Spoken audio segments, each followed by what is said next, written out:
Hey guys, welcome to another episode of the Pop Culture Galaxy podcast. I'm Mark Bridge, and I'm here with Zach Worsner. That's me. And we got some huge, huge stuff to talk about, particularly one. Uh, but you know what? Let's get to it because I was so excited. All right, let's get to the movie news. Yeah, I know. Let's talk about. Oh, right, yeah.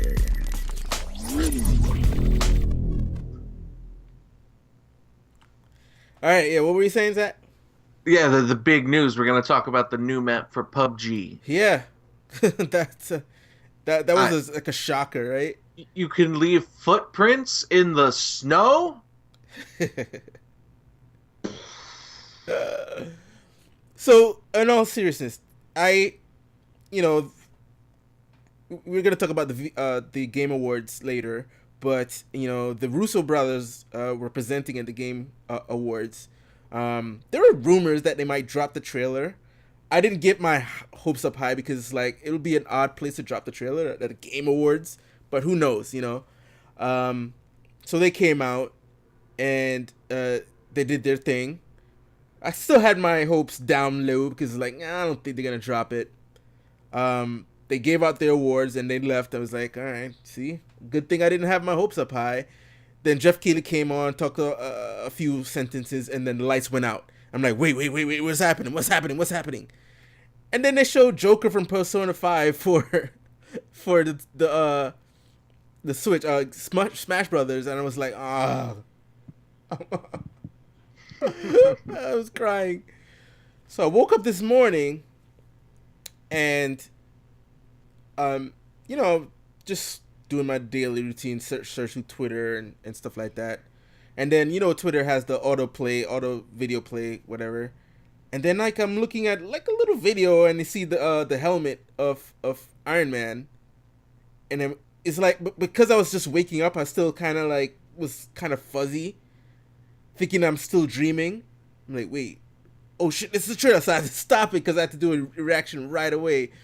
And like I had to set up my stuff. I couldn't even think. Like I had to like put a mental thing. Okay, do this, Mark. Okay, do this, Mark. Do this just to set up so I could do a reaction.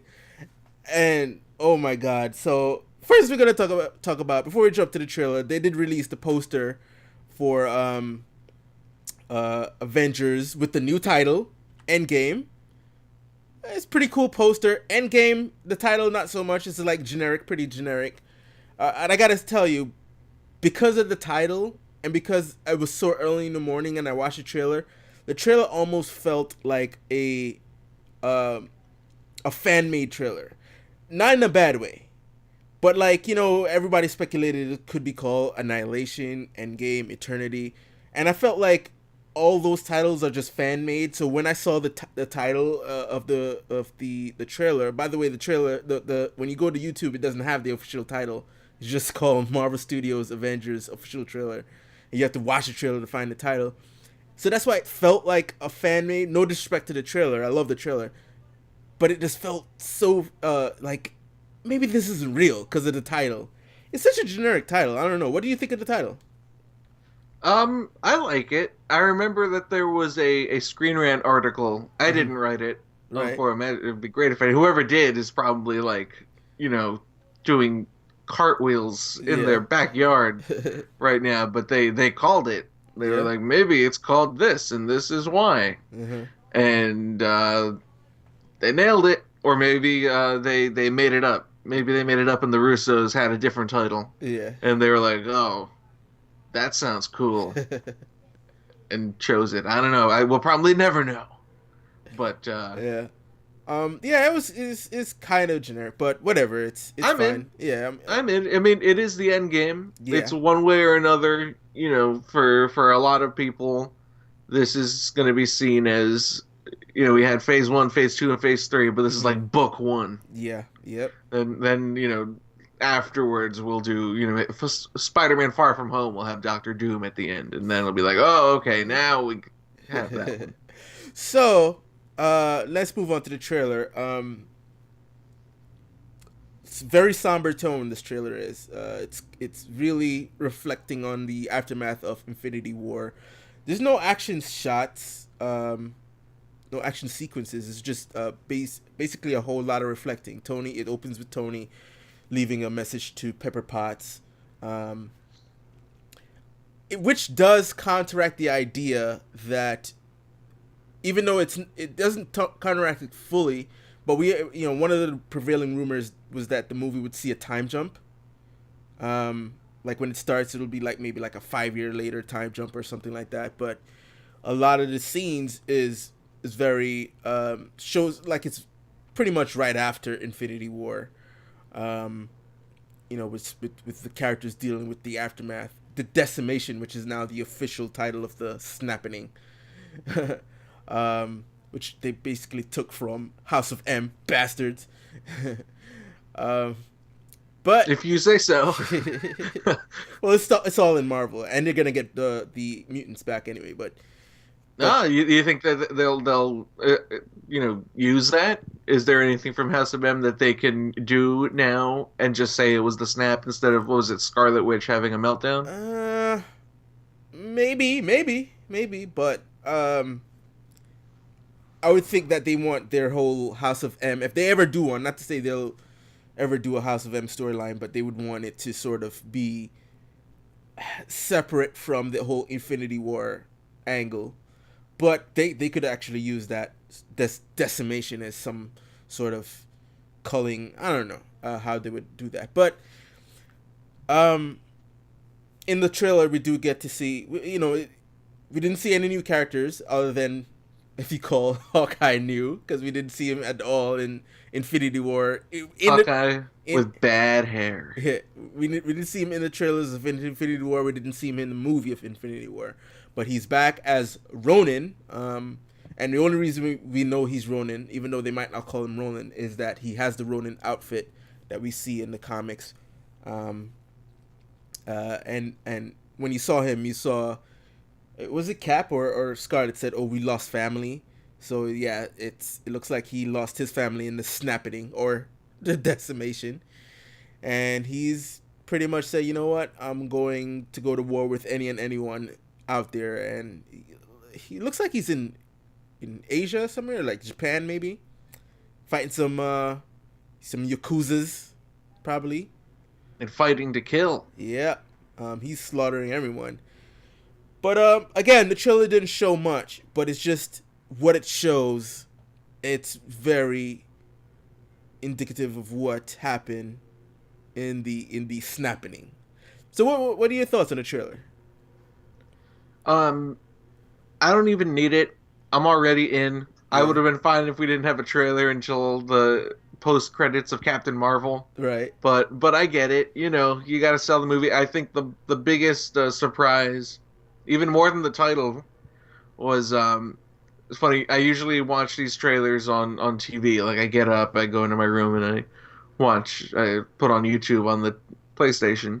Mm-hmm. But for this one, I got the message, and I also woke up like 10 minutes before we started recording. Right. But I got the message on my Twitter and on the Screen Rant emails of like, we need people to cover this, and this, and this. And I'm like, I'm not doing that right now because I'm sleepy.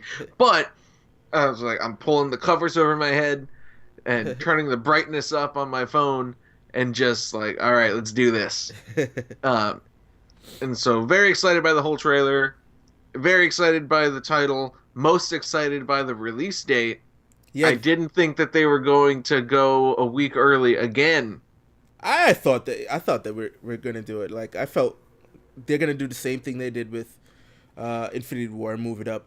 And not only that, I think I want to say a week later or 2 weeks later or something. It was Pokemon that comes out, right? Not to say they're scared of Pokemon. Yeah, not that they're scared of it, but I think it's good for both movies. Yeah.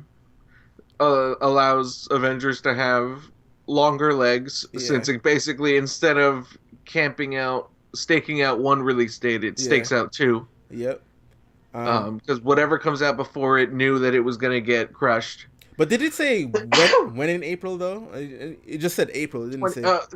it said April, but then the poster says April 5th. Yes. But yeah, I'm super excited. Now, I said this at the end of my reaction. So we saw the trailer. It's made up of like I want to say four. If you look at it in total, it's made up like probably like about four scenes in total, or five, maybe five. The Avengers facility with Cap and Widow, Tony in a ship, uh, Japan, and yeah, basically most of it, the majority of it is in the facility. And I said to myself, what if that trailer is scenes that are made up for the entire trailer are scenes made up for the trailer? That'd be cool. I'd Where be in for that too. where none of the shot, like it does take place however long, maybe 5 years later. And this trailer is just to help sell the idea of people's devastation of what transpired in Infinity War. That none of these scenes are gonna be in the movie. Like, I'd be more okay with that than I was with that scene of the Avengers 3 trailer that showed the Hulk charging into battle with everybody in a scene that was completely not in the. right. It's different to tease drama and then have it play out differently. It's different to go, ooh, I can't wait for that shot, Uh-huh. and then it doesn't happen. Yeah, yeah. So, When it's an action shot. and the thing is, Marvel's been doing for the past, I want to say, 4 or 5 trailers with their movies in general, putting shots that aren't in the movie. Like, a perfect example is the Spider-Man Homecoming, where Iron Man and Spidey swing and fly together. Yeah, that pissed me off too. Yeah, that was never in a thing. Thor Ragnarok, when he did the lightning drop, you saw him with 2 eyes basically, but in the movie he only has one. Well, that I'm okay with because it hides a spoiler. Yeah. So basically, because Avengers 4 is a spoiler, like the whole movie is a spoiler. I'm wondering if Marvel is going as far as, especially when the fact that they went back to do reshoots. Part of the reshoots or budget in the reshoots, let's do a fake trailer. Let's shoot a whole fake trailer, and just have that entire thing be for the trailer. That's I wouldn't put past Marvel to do something I as mean, radical to as be that. honest, I thought that the trailer was going to be not a traditional trailer. I thought it was going to Right. be like a Disney Pixar trailer from the old days, Yeah, yeah, yeah. where it was just going to be a short scene being like, "This is the world now. What are we going to do about it?" Avengers 4. Kind of like the scene in the first Avengers. What's the line that Phil Coulson has? He's like, "What do we do now?" And then Nick Fury says nothing, and then the title card pops up, Yep, yeah. and we're like, "Yeah!" But either way, if it's not in the movie, I'm fine. But if that's in the movie, I'm also fine, because it's like, the tone. It's setting the tone for what Avengers 4 will definitely be, with a darker film. Well, I'm sure there is gonna be tons of jokes. I mean, the end credits of this trailer is Scott Lang, says, "Yeah, I'm here now," and it's every time you see him, you just want to laugh. It's just Paul Rudd. Paul Rudd does that to you. You know what I mean? So yeah, I'm excited. I can't wait. I watched the trailer twice during my reaction, and I watched it a few more times after the reaction. I'm probably gonna watch it a little bit more after we finish recording this, because any little piece I can get for Avengers Endgame is gonna. That's the title now, I guess. Any little piece I could get, I'm down for it, and I can't wait. Any other thing you want to say about the trailer? Yeah, I guess I was a little surprised that Captain Marvel wasn't in it Right. after she was specifically teased in the post credits of Avengers 3 and also obviously her own movie. Mm-hmm. I guess they want to keep it. They want to keep the focus on her being in her movie and let that build hype for her appearance in Avengers 4. But I guess I was still a little bit surprised. Yeah. Generally, this is a trailer that doesn't need to be because we're already all in. Yep. Yep. And you can dissect the trailer and look at it a bunch of times and be like, "Ooh, this, and this," but you're just wasting time. Hmm. That trailer was from Disney to us rather than most trailers sell movies to us and like, "Hey, don't you want to watch this movie? Check out the trailer." Yeah. Yeah. They go, "We know you're gonna watch this movie, but here you go anyway." Yeah. Um, I would even put it past Disney if this is the only trailer we get. I hope that's the case because I don't need any more trailers. I don't need any more footage. I don't need any photos. Just or even like you said, make it all fake. Yeah. Just give us but not in like a Fantastic Four kind of way, Uh-huh. which you still haven't seen, have you? Nope. That's awesome. We'll That's never see crazy. That's nuts. I mean, you're lucky, but not even when they announced the new Fantastic Four reboot. Then that would be worse. I would be like, all right, so I really don't need to watch that. Okay, okay. Stick to your Yeah, guns. I'm not watching that. I hate what that movie stands for. I'm not gonna watch it. It's like a bigger budget version of the Roger Corman, where they did it basically just to hold the rights onto it. So I was like, yeah, I'm not. No.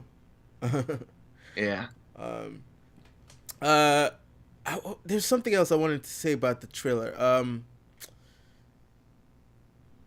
It was something else I wanted to say. What was it I wanted to say? Um, No oh, rocket. oh yeah, no rocket. Oh, going back to the Captain Marvel thing where she's not in the trailer, which is pretty weird again, because if you go back to the first Infinity War trailer, they did show Black Panther, and his movie didn't come out yet. Probably the main difference between the whole Panther situation and Captain Marvel situation is that we did see Black Panther in Civil War first, so we already got our taste of Black Panther. So they say, all right, we already know what Black Panther is going to be about. Let's just show him again in the Infinity War trailer. And they also wanted to, because it's such a big event, Black Panther, they wanted to help sell that he is important. So not only is Black Panther representative of a change in the dynamic of superhero films when that movie comes out in February at the time, they also wanted to show he's also going to be important going forward to the MCU. So they show him in the Infinity War trailer, which begs to think, what do they think of Captain Marvel? What is Marvel thinking about Captain Marvel? Are they thinking along the same lines as Black Panther, where she represents a change in the guard, or because we already have Wonder Woman, and Wonder Woman did so well, so maybe they think, all right, we can't cover that ground anymore in terms of breaking the ground for female superheroes.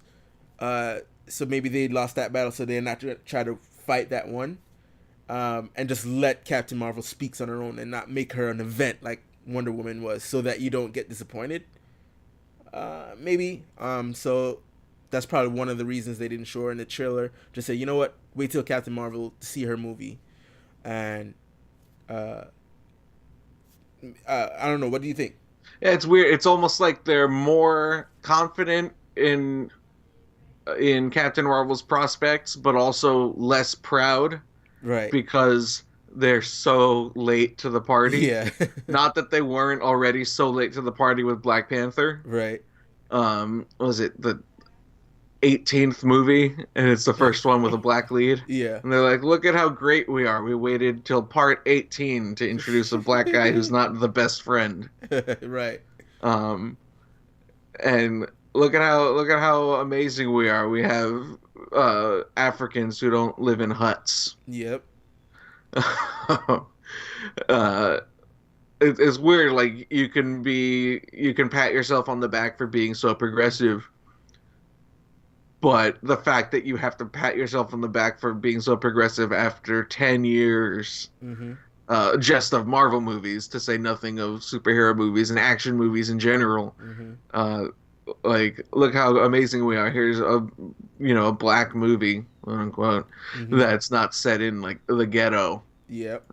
Um, it's kind of like, don't be too proud, buddy, because you waited this long until, even if this movie flops, you still have more money than God. You're not actually risking anything. Mm-hmm. So it's like nothing Marvel does is a risk at this point. Um, they're Yeah, like, unless they do a Daredevil movie, Right. then nothing they do is a risk at this point. Oh yeah, RIP to all the Marvel Netflix people who were presumably all killed in the snap. It's the only explanation. Probably. Every single character and supporting character in all of those shows, except for Punisher and Jessica Jones, technically for now, Mm-hmm. they're all gone. Yeah. RIP. um. Yeah. So again, excited for Avengers 4. Probably that's another thing too. If we don't see a second trailer, maybe they'll wait until after Captain Marvel comes out, which is in March, to show a second trailer. So that And we know the post credits of Captain Marvel's gonna have something. Yeah, yeah, yeah. Oh my God, what a time! So we had the Captain Marvel trailer earlier this week. We have Avengers, and then tomorrow we'll have the Spider-Man Far From Home trailer, which I'm also excited for. And I think that's probably one of the reasons too why Marvel decided to put out the trailer for Avengers, because people will probably start complaining. It'll distract from the marketing for the other films if they see not only 2 Captain Marvel trailers, but a Spider-Man trailer before an Avengers trailer. They probably like, and that's the thing. Sony controls their own marketing, so Disney has no control over the marketing of Spider-Man. So they can't go to Sony and say, listen, please don't show any Spider-Man trailer, because we have this Avengers movies coming out and we don't want to ruin anything. Sony would probably be like, what the no, screw you. No, they went to Sony, and Sony was like, "Trust us, we know what we're doing. We're Sony Pictures." And then Disney was like, "Oh shit, we've gotta get ahead of this. It's Sony. They're gonna do something terrible." Yeah. Um, I wonder if the trailer is gonna touch on anything on Infinity. They better not. I have no idea. It'll probably have like the last scene of Infinity War. As the last shot of Infinity War will be the first shot of the new movie's credits and of the new movie's trailer, Right. and it'll say after Infinity War, deflate your expectations. Now it's weird because I'm super excited for Spider-Man Far From Home. Mm-hmm. Sony is publishing it. I guess using video game terms, Yeah. they're publishing it, but Marvel's developing it. Yeah. You know, I have my issues with Disney, as I'm sure many of us do, but they know how to make a movie, Mm-hmm. and that cannot be said for Sony. Yeah. They have problems making movies. They do. But Spider-Man is basically being made by Disney as a gift to Sony. Yeah. As a financial gift. So they're like, hey, Sony, give us however much money you want to give us. We're going to make this movie for you, and you're going to get all the money from it. Of course, we're going to maintain our merchandising rights. Right. Just as we do with Venom. So when people go, oh, Venom was a box office success, so forget about it. Sony's not going to want to play with Disney anymore. And it's like, no matter how much money those movies make, it's not as much as they make from merchandising. So, that whole, maybe Sony's going to take back their stuff and not play nice with Disney anymore. Don't worry about it. It'll be fine. Yeah. Although, again, it's Sony we're talking about, so they could screw it all up. They're not a smart company. $599 US. To go back to the PlayStation 3 launch. Oh, right. They don't know. Yeah. They don't know what's up. Now, speaking of Sony, they also have this small movie coming out next year called Men in Black International. Now, this stars 2 actors from the MCU. It's Thor 4. Yeah, it's Thor, Chris Hemsworth, and Valkyrie, Emma Thompson. Emma Thomas or Thompson there? Not Emma. Tessa. There, Emma. Emma that's is different. actually, yeah, but Emma is in the movie as well. She plays Agent O. So we have a new title. They Emma, Tessa, Yeah. Emma, Oprah, Uma. So yeah, so Men in Black International comes out next summer from Sony. The third, the second and third Men in Black are not very good. I haven't even seen the third one. um, you I know, didn't see the second one until the third one was almost out. right? And then when the third one came out, I was like, wait a minute. I don't care. Josh Brolin was in the third one. I like him. But Cable. I'm here's why I'm a little bit excited for the next Men in Black, and you know, even though it doesn't have the charismatic Will Smith in it or Tommy Lee, which is fine because at the end of by the third one it was like, okay, we need to retire. Yeah, he was like barely in the third one, right? Yeah. Tommy Lee was barely in it. But what has me excited is the cast. They have not only Chris Hemsworth and Tessa Thompson, but Liam Neeson is in it.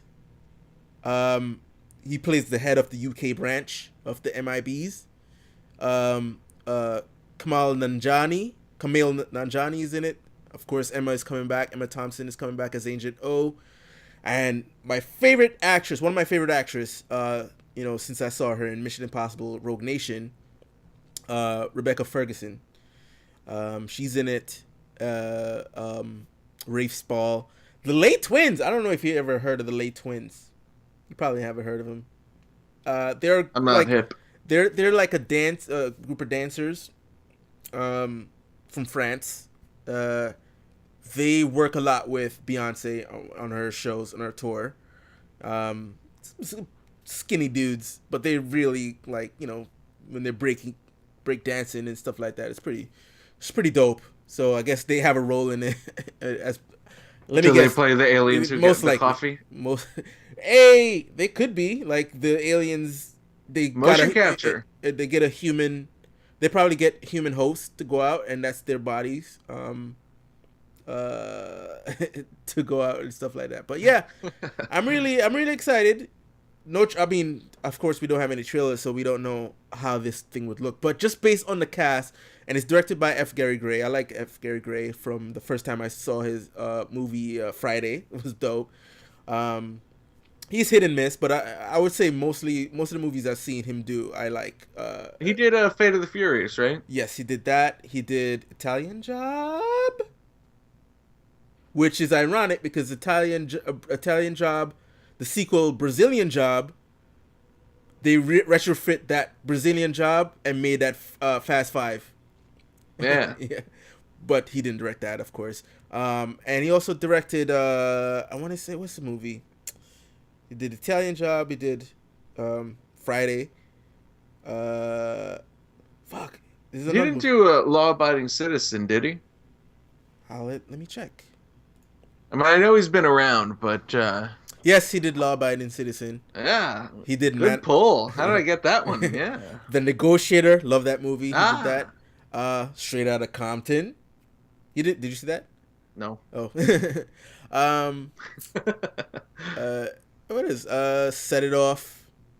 That was a dope movie. Set It Off. Classic. With I don't know that one either. You don't know Set It Off with Jada Pinkett and Queen Latifah and... No, at least I knew of. I mean, I was aware of Straight Outta Compton, but I never even heard of Set It Off.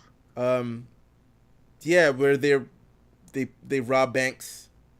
But yeah, it's a really good movie. It's a classic movie back in the days, back in '96. Oh, okay. You'll probably get referenced in Captain Marvel as the poster. No, I'm just kidding. But yeah, he's directing Men in Black International, so I'm pretty excited to see what he brings to the MIB universe. I wonder if they'll have a song for it. Men in Black 1 and 2 had a song. Men in Black 3 didn't have a song, so maybe they'll skip the song for now. What I was an idea I was excited about that Sony had Mm. but I guess they didn't do 21, it. 21 Jump Street. Yes, yeah, 21 Jump Street meets Men in Black. Oh my god, I really want them to do it. They should do it. That They should that do it. would have been great. It can still be great. It would be good for both franchises. But again, it's Sony. Yeah. They go, that's a good idea. Let's not do that. It's and we found out about the idea during the leak, right? This is before the whole official deal was made with Sony and Disney, and that also was revealed that they were in talks to try to do that. But like that was one of the, I think through the leaks we saw the Aunt May thing too, right? That they wanted to do an Aunt May movie. Was it through the leaks? Or was that actually Sony coming out? I think that was actually them talking. I don't remember if there was anything from the leaks about that because we don't really know what it would have been, right? Right, right. Because it was during the Andrew Garfield era of Spider-Man, and when they wanted to do a whole bunch of spin-offs with Black Cat and Sinister Six and Aunt May as a secret agent or some crap. Should be their tagline. We're Sony. We know what we're doing. Yeah, Just kidding. So out of all the leaks that we saw, other than the whole potential deal with Disney, the one cool idea that we did see that we want to happen was the 21 Jump Street Men in Black crossover. And damn, man, they didn't do it. Hopefully they still have that. Because a lot of people still think it's a good idea. I saw a lot more people saying it's a good idea than, oh, that's terrible. Like, versus the whole Aunt May thing. Like, no, don't give me Aunt May. Give me 21 Jump Street Men in Black. So people. Yeah, I mean, as much as we love Chris Hemsworth and Tessa Thompson, it's like it's kind of a soft reboot. It's just Men in Black with the serial numbers filed off. You know, it could have its own flavor, and there's so much potential in that franchise. Mm-hmm. But this feels much more samey than like, yeah. Hey, let's take a chance, and also just like so shamelessly marketable. Right. Like Men in Black International. We're doing this for China. Yeah. Whereas, you know, it doesn't feel like the creative choice. It feels like the safe choice. Mm-hmm. Even though the 21 Jump Street movies wound up making a lot more money than people thought they were gonna. Yeah, yeah. They just go, oh, this creative endeavor might be too hard, so let's do the safe one instead. Hey, maybe, and this is just me giving Sony too much credit, maybe the post-credit scene of Men in Black International, you'll see Channing Tatum and Jonah Hill somehow show up. It's like, wait, is this 23 Jump Street? No, you made the wrong turn, and it's a guy in the suit, in a black suit. Maybe it's Chris Hemsworth telling him where to go, and that's like your tag for Men in Black. Yeah, I mean that'd be cool, but it's also a case of, you know, a whole other movie. Yeah, it's like Venom, where we go, all right, Venom. That means we get to see Venom and Carnage duking it out, and it's like, no, you've got to watch this movie first. Yeah, and I wound up liking Venom a little more than I thought I was gonna, which is so weird. Mm-hmm. But you know, if you market, you know, I don't know how much they marketed or if it was just the trades that marketed mm-hmm. Carnage being in it. Mm-hmm. And then he's not in it, and they go, "Oh, you want to see him? We're holding him hostage until this movie does well and we get a sequel." Right. That's such a cynical way to do it. Instead of putting your cards on the table where they belong. Mm-hmm. If you're gonna do Men in Black 23, do it now. Yeah. Because you might not get a chance. That's true. I mean, Christopher Nolan always does that. Say, hey, let's not wait for a sequel. Let's put everything in the movie. Because you might not get the chance. Yeah. And then you're gonna go, oh, why didn't they watch our movie? We were gonna give them Carnage next time. Yeah. And it's like, well, we didn't want Carnage next time. We don't want to sit through 2 hours of crap before we can get to the stuff we really want. Yeah. Just have Carnage show up in the last 20 minutes, like in The Dark Knight. Yeah. We could deal with that, and I love that about that movie. Mm-hmm. That it goes, oh, this is the part where we could have, you know, segue into part 2 next year. Yeah. But instead they go, no. Now it's the rest of the movie. Let's do this. Let's go. I did see Venom. I would say the best part of that movie Venom is the second act. Yeah, That the middle everything chunk, of Venom talking to himself. I was yeah. like, I'm in. Like Hell yeah. the beginning was all right, and then of course the third act was like, okay, all right, you know what I mean? Like the time spoilers for anyone who hasn't seen Venom, but I don't care. Uh, from the point where uh, his love interest, where Michelle Williams, she gets a suit. It just felt like okay, Yeah, she gets it for like 8 seconds. yeah. You know, it felt clunky. Like this is something you would do in the early days of doing a superhero movie. Wouldn't it be cool if the girlfriend got the suit? You know, But only for 8 seconds. yeah, After all, she's only the girlfriend. yeah. But I mean, I guess it's something for her to do, right? Michelle Williams, instead of being the damsel, she was active, so I'll applaud them in that route. Um, but like the middle chunk of that movie was the best. But you know, them interacting with each other. Hopefully they pull off Venom 2 better. But I don't want Sony to get their head so full that they feel, see, we don't need Disney. Look at the movie we did. But then if you look at the quality of Homecoming and the quality of Venom, night and day. You know what I mean? Yeah, because Sony made one of those movies. Yeah. Um, but they also, again, it's important for, the trades to remember, uh, any comic book tie-ins with Venom or toys or this and that. Sony doesn't get any of that money. Yeah. It's Well, not, do they though? Venom. I think I want to, because people are saying that not only do they own the film rights, they own a percentage of the Spider-Man character. That's it's not confirmed, but I've been hearing that. Well, I remember a big knock against Sony during the whole Fall of the Amazing series Right. was that they were getting no money off of any Spider-Man tie-ins, Oh, okay. regardless of whether they were connected to the film. Right. I may be misremembering that a bit. Listeners should do their own research on that. Don't take my word for anything. But I believe that's the story, is that, however well or poorly any of these movies do, Marvel makes a ton of money outside of it. Right. Like when people went, oh, Star Wars is dead because The Last Jedi made as much as any sequel makes. Which is 2/3 of the original's gross. Yeah. Like no one was like, "Oh, Jurassic World is over," because Jurassic World 2 made 2/3 of what Jurassic World made. You know, with Jurassic World, Universal rakes in so much money from all of the toys and dinosaur memorabilia that comes out, and Disney made so much money from all the merchandising.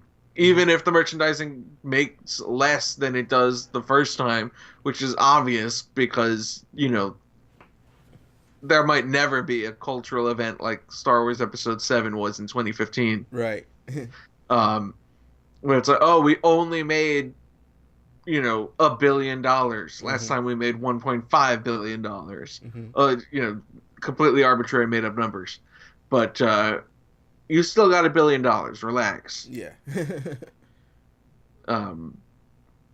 But Sony doesn't have a piece of that pie when it comes to all their Spider-Man stuff, unless that's a new term of their deal. But Sony really isn't in a place to be making those kind of really good deals. Yeah. They are in a position where they are happy to have one hit movie. Yeah. And they got it. Venom was a hit above what anybody was expecting. It beat Wonder Woman at the box office. It's almost. It did? Yeah. When? No. Yeah. Oh, yeah, the international box office. Right. Yeah. Yeah.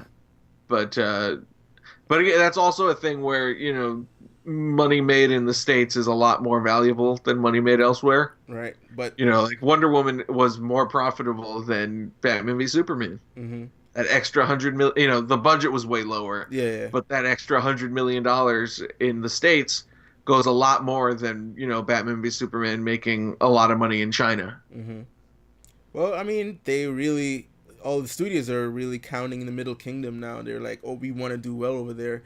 Yeah, even some foolishly, like a bunch of fools. and also Fuck like China.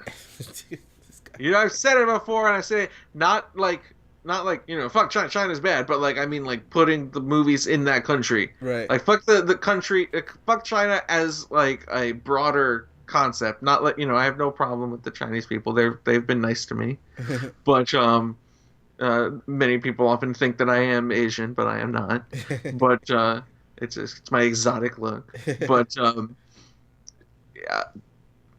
yeah, we've don't get me started. If you Google my name in China, you'll probably get a bunch of Screen Rant articles I've written about the subject of Hollywood in China Uh-huh. and how it's a diversion and how that money, they love to say we have $1 billion hit, Mm-hmm. and it doesn't matter if that $1 billion, in like Fast and Furious's case, where like 300 million of that comes from China. Right. Right. That is worth less than having a movie that is such a huge hit in the States, Mm-hmm. because that money doesn't need to go as far. It doesn't get taxed as much. Right. Um, a movie in the States, generally, there are exceptions, especially with like Legendary Pictures and movies that are co-financed in China, Mm-hmm. where in the States, a movie studio makes about half the money from a ticket sale. Right. In China, they make only 25%. Wow. So a movie's got to make twice as much money in China Mm-hmm. for the States, for the film studio to get as much money. Mm-hmm. So when it's like, oh, this movie made as much money in China as it did in the States, it's like, well, so what?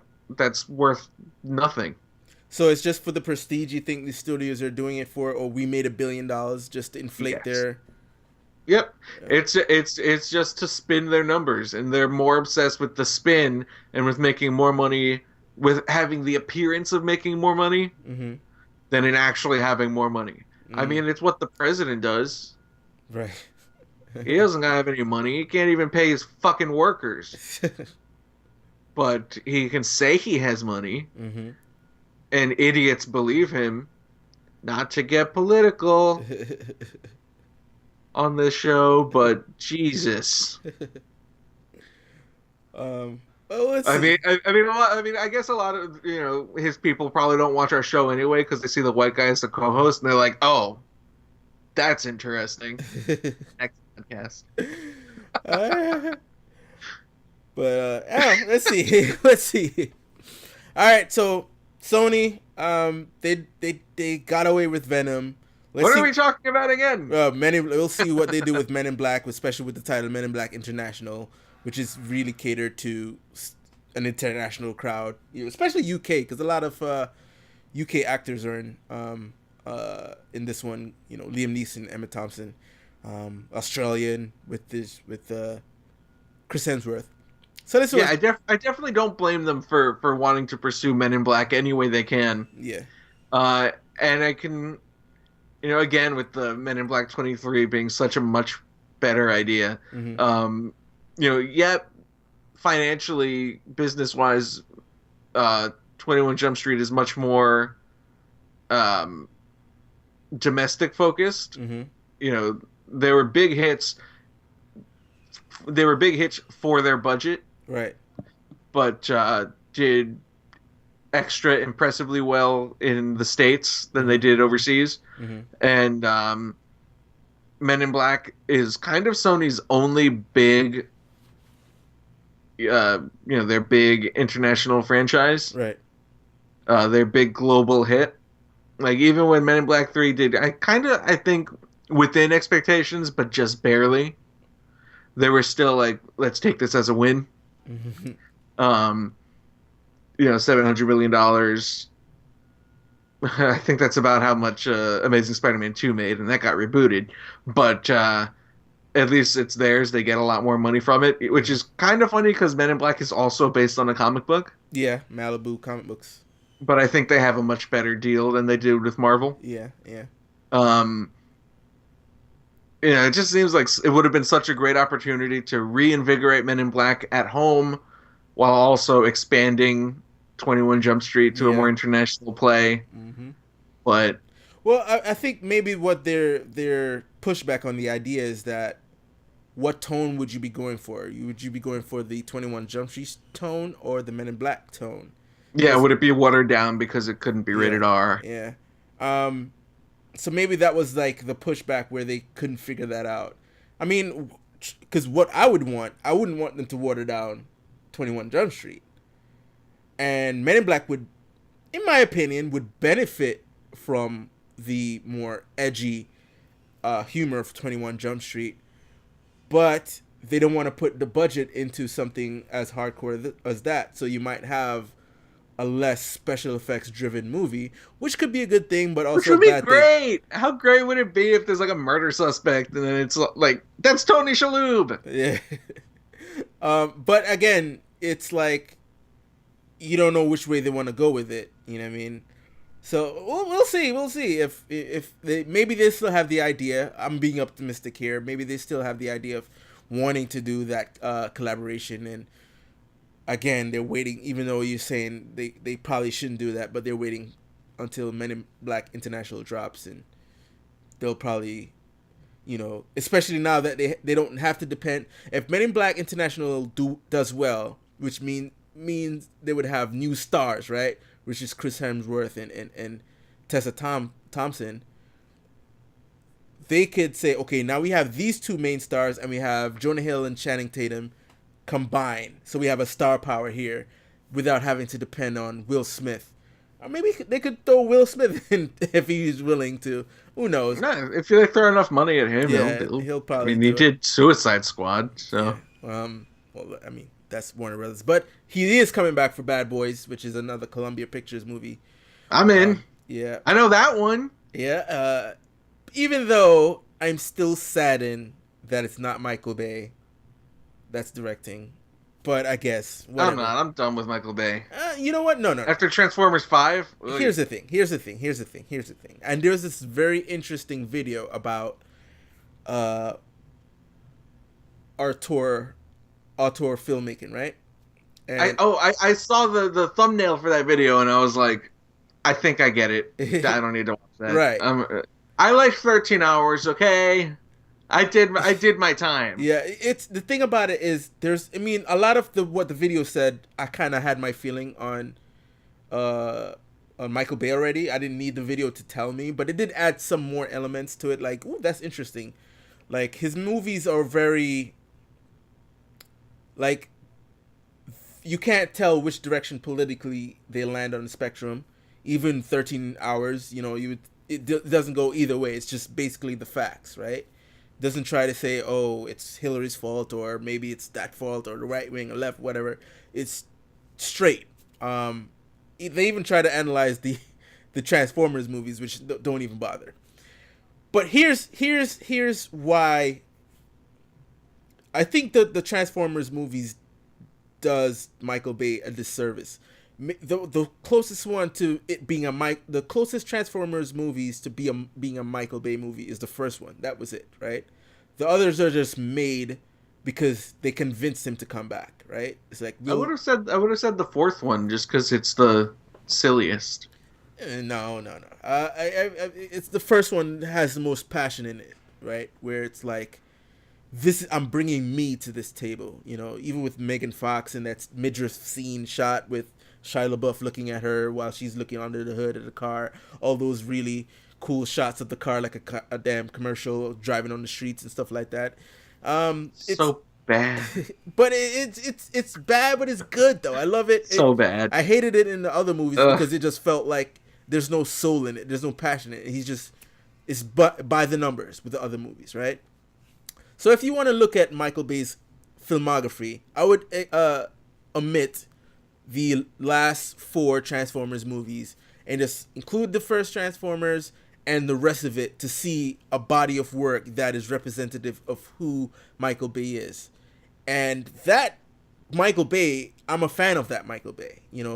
Bad Boys 2, if you look at Bad Boys 2, that's just Michael Bay firing on all cylinders, right? I like Bad Boys too. It's just like it's out there, man. It's like and I feel part of Bad Boys' identity. It's three people that makes up Bad Boys. It's Will Smith, Martin Lawrence, and I think it's Michael Bay's direction. And we're just getting 2 out of the 3 with Bad Boys 3, and I'm. Do we have a director? Yeah, do we have a director? It's a team. It's a duo. Say their names. I remember being very excited when it was Joe Carnahan for a little while. Yeah, I was excited too. I think that he is so much better than Michael Bay. And I also hate the title Bad Boys for Life. It should be Bad Boys 3 Life. So the directors are Adil El Arbi, and Belal Fallah. From Milwaukee. I guess they've directed Black and Brothers. Never heard of those movies. But yeah, independent foreign filmmakers coming to do Bad Boys 3. Well, we'll see. I mean, I'm into it just because Bad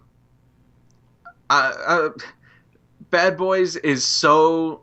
Partly because of Michael Bay. Although I would say that, Bad Boys 1 and 2 are kind of like the movies that Michael Bay should best be remembered by. It is a distinctly American franchise. Yep. And so I'd love to see what someone like Joe Carnahan can do with that. But I'm also excited to see, because again, it's the collaboration between those 2 lead actors and whoever's directing them. Yeah. I think there's so much potential in those characters that whoever's directing them, I think that they can put their own spin on it while also remaining true to the franchise. I mean, Bad Boys 2 is ridiculous. They go to Cuba or something. Yep. What? What is that even? What is that movie? We don't deserve them. And then is part 2 is the one where Will Smith pulls a gun on his daughter's boyfriend. Yep. And calls him the N-word or something. Yep. It's what? You got Will Smith to say the N-word in what year was 2004? 2003, I think. Yeah, I think. That's so much later than, how did he talk him into that? Yeah. I don't even know how that movie exists. It's Michael Bay, man. Michael Bay talked him into it. Just like how Michael Bay talked him into, because I heard the story about the first Bad Boys where Will Smith is running with his shirt off. I think Will Smith had either he had issues with that scene, or he didn't want to do, for some reason he didn't want to do that scene, or how it was directed to him, and he basically just Michael Bay went into Will Smith's dressing room and said, "Listen, this scene is gonna make you a fucking superstar, okay? Trust me on this. It's going to make you a star." And lo and behold, if you watch Bad Boys 1, that is an iconic scene. I mean, more so the scene that follows after with the crane, the spinning shot with them rising into frame. But that scene too of him running in slow mo was an iconic scene too from the first movie. So Michael Bay is some kind of old Hollywood douchebag who's also he's so bad it's good, but then it's a whole other level. And that's his personality, because David Fincher, he started the company Propaganda Films, Propaganda Entertainment, which is a bunch of commercial directors. They hired them to make commercials, and Michael Bay was one of the original hires. It was David Fincher owned the company, Michael Bay, and Antoine Fuqua, and some others as well. Antoine Fuqua, he is he's one of my favorites. Yeah. It's just so much better than Michael Bay. And apparently, so Michael Bay, he was in awe of David Fincher. He was following him all around, he just loved David Fincher. And he and David Fincher does have a good relationship, but David Fincher apparently was annoyed with Michael Bay, because while David Fincher would talk about all this nerdy stuff, like whole coolness and all the movies he would reference, wanting to sort of emulate, like all these sort of like Stanley Kubrick and all that stuff, uh, Michael Bay would just basically be like a frat boy. Oh my God, this look at that car right there. Look at this. It's like he just his energy was exactly what you see on screen. He is that guy, and you gotta admire that. Like he's not trying to pretend to be anything else. You know what I mean? Like, and the thing is though, say what you will about Michael, and we have, yeah, he knows how to shoot an action sequence. You know what I mean? Like even though you might say other directors shoot action sequence a lot more cleaner, like Get Cameron, which is my favorite film director. Like they have cleaner action sequences, like you can definitely tell what's going on. The thing with Michael is that in his action sequences, even though there's sometimes you don't know what's going on, it's the energy of the action sequence and the actors reacting to it that sells you that something cool is going on. You know what I mean? Like you get that kinetic energy. Yeah, you know the Bad Boys 2 with the cars flipping and everything is like holy shit. It's just that's a great scene. Yeah. So yeah, Michael Bay. I love Michael Bay. I hated his worst movie to me is Transformers 5. Worst. Transformers 5 is absolutely is garbage beyond garbage beyond garbage. It's worse than Transformers 2, and I didn't even know that was possible. I'm one of those guys that actually love Transformers 2. I'm sorry. Yeah, boo. I like. For the record, I like parts 3 and 4. Those are the two that I like. I'm one into. I like 3, but 3 is the first movie ever that I've ever said, and I hate to say this, or I hate when people say this, how the movie's too long. That's the first movie I've ever said that about. It's way too long. That movie should have cut at least a half hour out of. They should have cut the entire first half hour. There were scenes in it where it's like, no, you didn't need that. No, you didn't need that. Oh man, you just slowed the movie down. Why did you put that in there? It could have been a smooth 2-hour thrill ride. Transformers 3. And I would love to. I've never done any re-edits, fan edits of stuff, but I think Transformers 3 would be one. Yeah. I think that if I were to download that movie and get a computer that won't melt whenever I try to use Final Cut, I could re-edit that movie into something that I would actually want to show people, because I've shown people Transformers 3. I like that movie, and we start it in the morning, and then we break for lunch. And then we come back and I go, okay, now the movie starts. You know what's funny? Was it Transformers 3?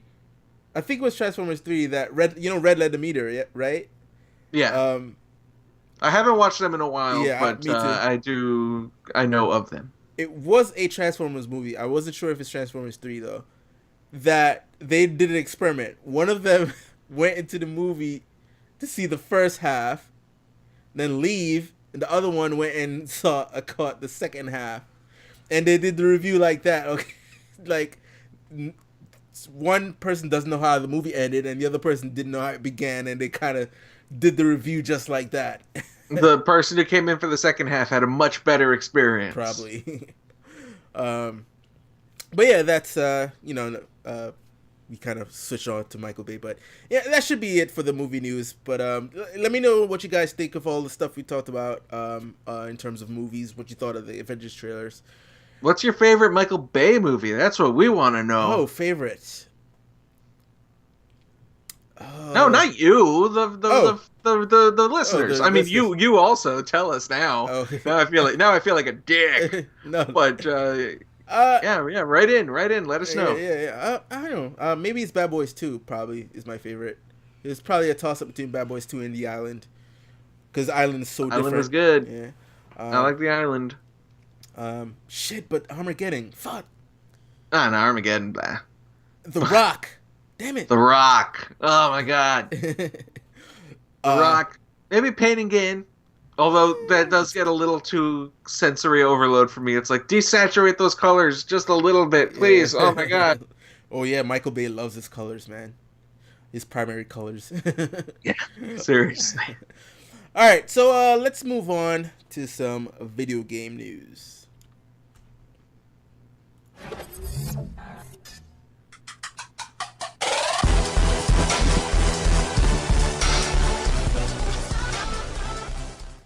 All right, so the Game Awards was last night. You watched the Game Awards?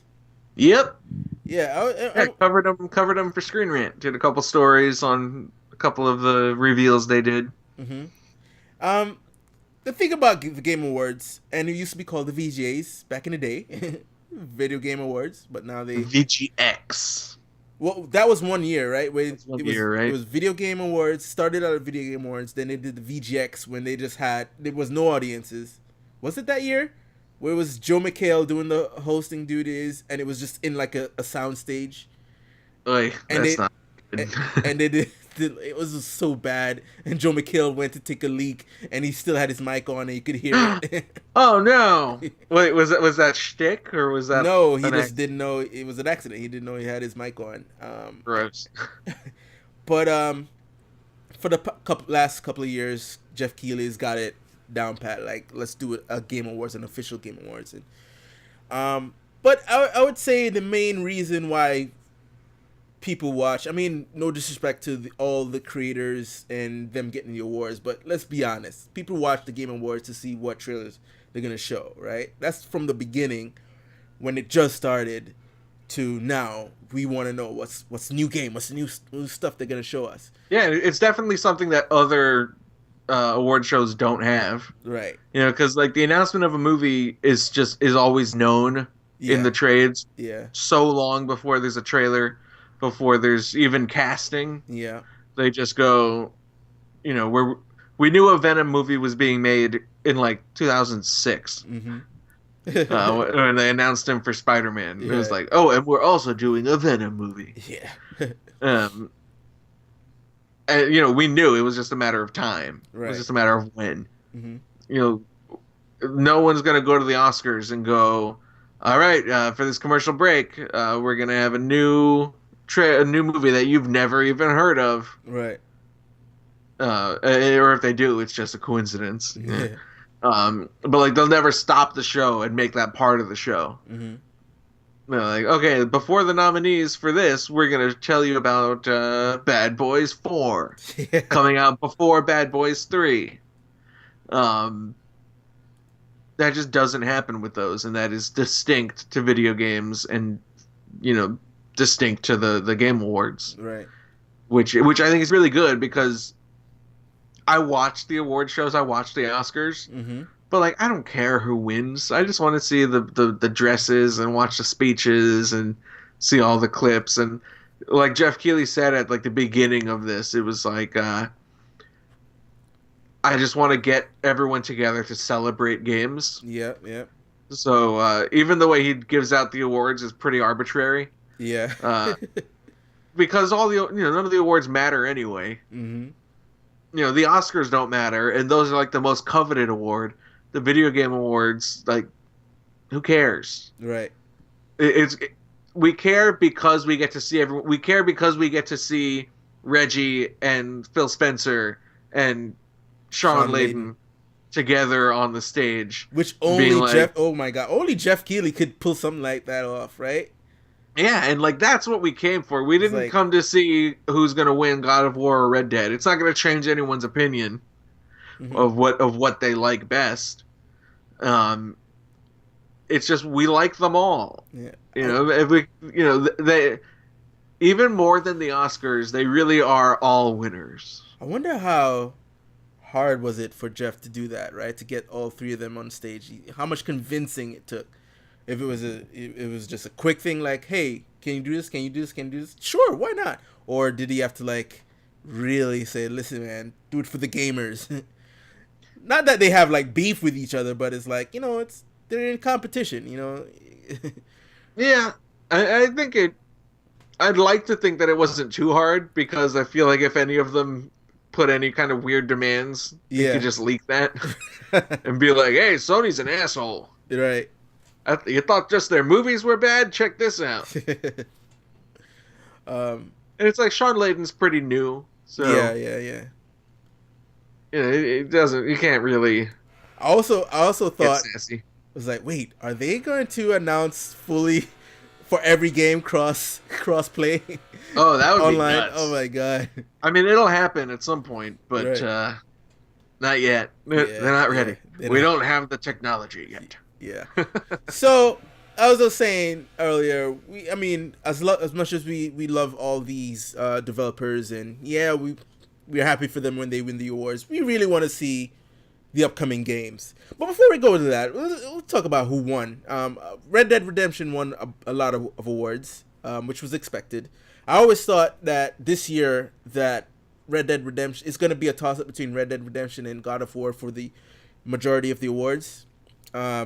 Even before Red Dead came out, but when God of War came out and just the quality of that game, I was like, yeah, this is definitely going to be a Game of the Year contender, and I know Rockstar is really good at making games, so I know Red Dead, even though I didn't see anything, even before the first trailer came out, I was like, Red Dead is definitely going to be up there.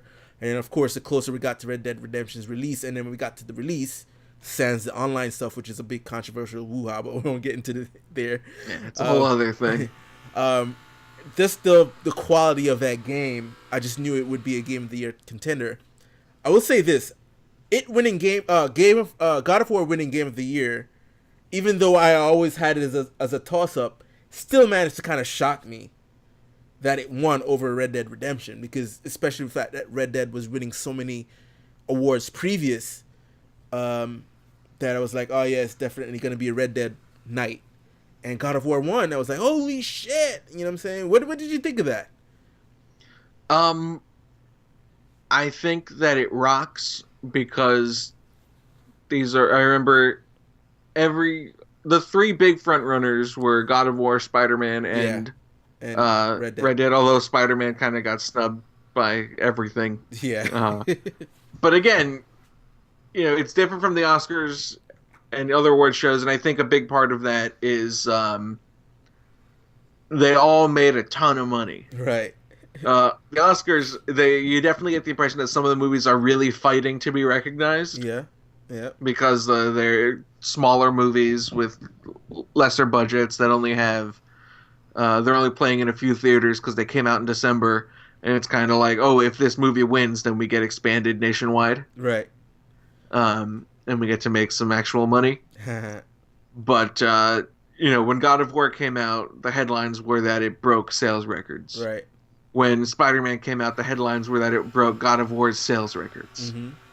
And Red Dead made $725 million in 3 days. Mm-hmm. But that's still not enough because of all the microtransactions in Red Dead Online. But that's a conversation. That's a different conversation. Mm-hmm. So they're not fighting to be recognized. They're just celebrating their own existence, Yeah. which is good.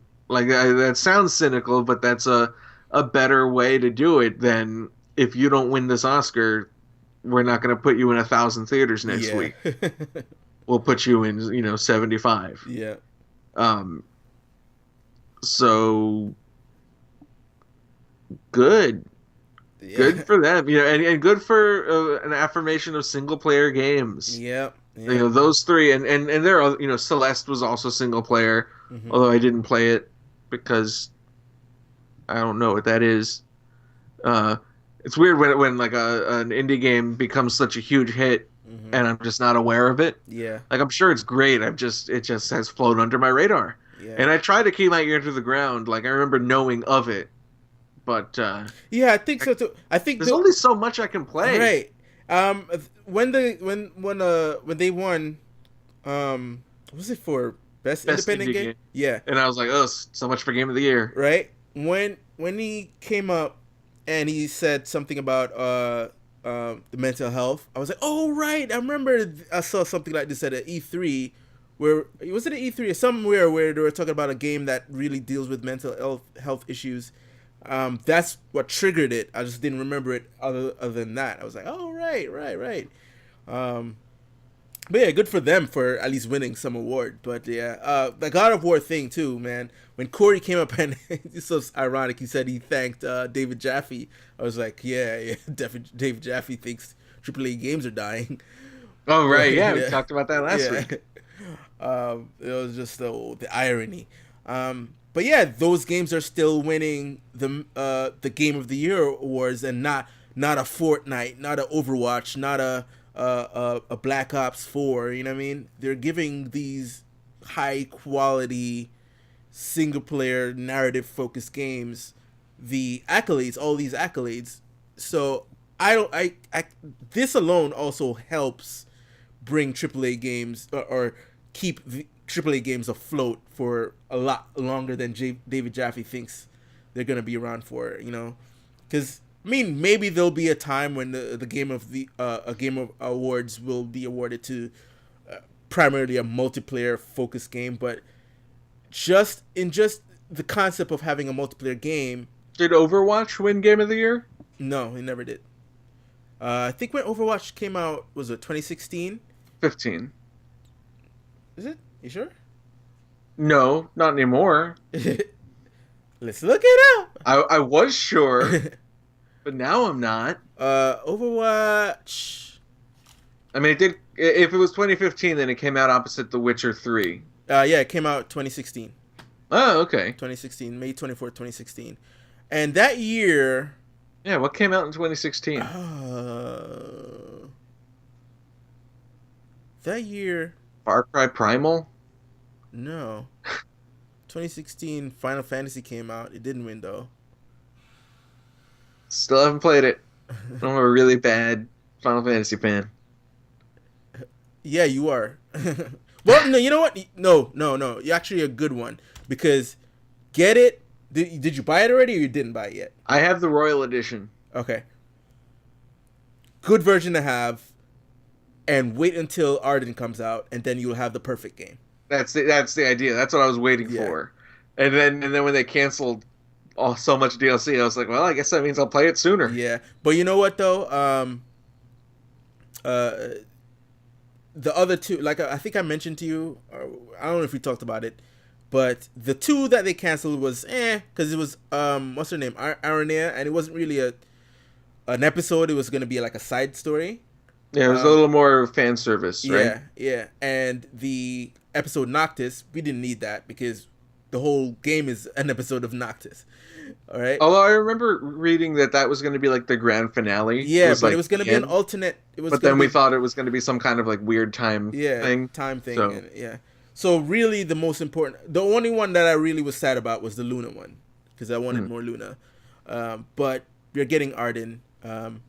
Holy shit! 2016 Game of the Year was Overwatch. Aha! The nose knows. Yeah, it was Overwatch. Okay. My bad. But again, that was also like a big year for that genre. Yeah, and Uncharted 4 was nominated that year as well. So it was Uncharted 4, Doom, Titanfall 2, Inside, and Overwatch 1. But yeah, I guess multiplayer games can win too. But it's also, something that the AAA gaming industry is really bad at. Yeah. Is seeing more than, 6 inches in front of their face. Mm-hmm. So when a multiplayer game does well, like Call of, the entire last generation, the PS3 era of gaming, was dominated by games shoehorning multiplayer in so that they could be like Call of Duty. Right. I mean, sometimes it worked. Like, to this day, I'm still in awe that Max Payne 3's multiplayer is like amazing. But it didn't come at the cost of single player. I think that's one of my favorite games ever. Right. And it has amazing single player, multiplayer. But if it didn't have multiplayer, it would still be one of my all-time favorites. But sometimes it didn't work and even hurt the game, like Spec Ops: The Line, which had a multiplayer mode that nobody played, but every reviewer docked points for having it. Right. It was like, well, this multiplayer mode sucks, so that kind of brings the whole package down. Mm-hmm. You could kind of see that happening to God of War. If they God of War Ascension had a multiplayer mode that no one cared about, Oh shit, did it? but it also had a single player mode that no one cared about. Right. Definitely the weakest entry in that series, and I've played them all, except for the new one. Hilariously I enough, didn't finish the new one yet, but I did start playing it. Yeah. I just bought it. They had a Black Friday sale on the PSN store, Mm-hmm. and it was $20 or Nice, 21.99. nice, And I was nice. like, all right, I'm getting it. I can't afford this, but I'm getting it and Detroit Become Human. Oh, So I've got enough games to last me till next Black Friday. yeah. My backlog is so full. I have enough games to last me 10, 12 years. We are bad people. Yeah, we are. And I haven't even played Red Dead yet. And I'm about halfway through it. Nice, nice. But yeah, so that's the award section. Now we can talk about the actual games that they did show. I like to call the Game Awards 2018 brought to you by Nintendo, because they're the only exclusives that were shown were Nintendo exclusives. At least I'm trying to remember if there was an exclusive for Microsoft or Sony. Yeah, I think you're right. Yeah, most of the exclusives were Nintendo exclusives. But I have a list of games here that they did show. Nothing too mind blowing, and nothing we didn't. Some of it we already knew was coming, and some of it was just CG trailers we didn't see. But I'm upset that Ultimate Alliance 3 is going to be a Nintendo exclusive because I don't have a Switch. But I'm glad it exists. Yeah, I mean, And God for them, I guess. You have a Switch, yeah, right? no, you I don't? don't. Oh. It was on my list, but of things to get. Mm-hmm. But it's since gone down. It's third on my list because I need a new phone because I have a 5S and it's kind of melty. Right. And I want a new computer because I want to be able to edit video better. Nice. And so kind of after that is the Switch. Hopefully by the time I have both of these things, they'll announce the Switch Plus, Switch Slim, Switch XL, whatever they want to call it. Switch 4K. New Switch. Yeah, Switch 4K. 4K handheld gaming. Yeah, oh my god. Battery life would be 10 minutes. Yeah. Oh shit, it's dead. Yeah, you gotta plug it in. I mean, that's kind of where my computer's almost at, where I gotta plug it in or else the battery gives me a warning message. But yeah, I mean, I never thought that we'd get Marvel Ultimate Alliance 3. Mm-hmm. You know, now that we're getting it, I don't know if it's what I want from the series. We'll see if it maintains kind of, the RPG elements, which were a little bit diminished in Part 2, but Part 2 also had awesome ragdoll physics and a much better, or at least much more cinematic storytelling style. Yeah. Like, I think I'm one of the rare people who likes Part 2 more than Part 1. Right. I've only played 1, I never played 2. I didn't, I got 1, like, right when I got a PS3. Right. All those years ago. And didn't, and because I was very excited for it. Mm-hmm. But then when I played it, I was like, what is this? I thought this was like a Streets of Rage, straight up, just beat people up for a few hours. Mm-hmm. It was like this RPG, and I gotta assign points and gain XP. I don't want to do this. This is lame. Was 2 the Civil War type? Okay. Yeah, 2 was Civil War. All right. And then and so I got bored of it, and I never got past like the first act of the first Marvel Ultimate Alliance. But then I got Part 2 and was like, this is more like it. Mm-hmm. This is like the RPG stuff was pushed to the sidelines a little bit, which in hindsight makes it in theory it should make it less replayable, but I've beaten that game like 3 or 4 times. It's just one of my favorites. Even though on paper it sounds like a worse game. Mm-hmm. It sounds like a weaker game. It just really got its hooks in me. Right. But I didn't play Marvel Ultimate Alliance 1 through to completion until it came out on PS4. Nice. I played it at home on PS4 Pro with the frame rate locked at 60. And even with the graphical shortcomings, like, it looks kind of like a PS2 game. There's no getting around that. It's a fun, mindless brawler with a lot of RPG elements. And then Part 2 is much more of a brawler, much prettier, but with the RPG stuff not removed but scaled back a bit. Right, right. Um, three is apparently, which I didn't know until I saw read up on it, that it's being developed by Team Ninja. It's pretty Yep. cool. But let me ask you a question. What did you notice about the trailer? Let me see if you spot something. Well, it was very cartoony. This was just one specific thing I'm Guardians of the Galaxy. no. The black. It's funny when they first showed it. I was like, I thought Telltale went under. I thought it was going to be Right. like season 2 of Guardians. Right, right. Um, the cartoon style, the title, the Black Order, which is kind of funny because it's a little slow, a little late on that draw. It's Yeah. like, well, they're already dead. Yeah. They got killed very anticlimactically Right. in a movie that they should not have been in the first place. Um, but that's a conversation we've already had and we'll surely have again. Yeah. Um, I don't know. What are we looking at? Wolverine. Oh yeah, hey, So it's Steve Bloom, right? no, not just that. It's that Yellow spandex. it's that Marvel is now going back to promoting their X-Men characters. Yeah, Now that deal is going through, it said now we can. And you know, he got a spotlight, right? He was like his own spotlight. Wolverine comes up, start doing his thing. You know, what was it? Marvel versus Capcom Infinite yeah. Oh, didn't showcase too much. I don't know if right, because an X- there were no X-Men in that. I remember it was rumored that like a season pass was gonna have Wolverine and some other X-Men in it. Did that ever happen? I have no idea. I think that game flopped, so it was really Yeah, I suppose it's possible that they were planned for like a second season, right. but the game just didn't do well enough to warrant that. Probably. But Uh, when I saw that, I was like, oh yeah, now that the Fox deal is going through, Marvel is ready to bring back X-Men into games. Really, even if it hadn't, Uh-huh. I think that based on whether or not it would have been justified, but I think based on the performance of Marvel vs. Capcom Infinite, Yeah. which was maybe like their first big game to go to issue the X-Men, Right. they're like, oh, we should bring them back because we're only shooting ourselves in the foot. Yeah. But if it's Marvel Ultimate Alliance, it's not Avengers Ultimate Alliance. Mm-hmm.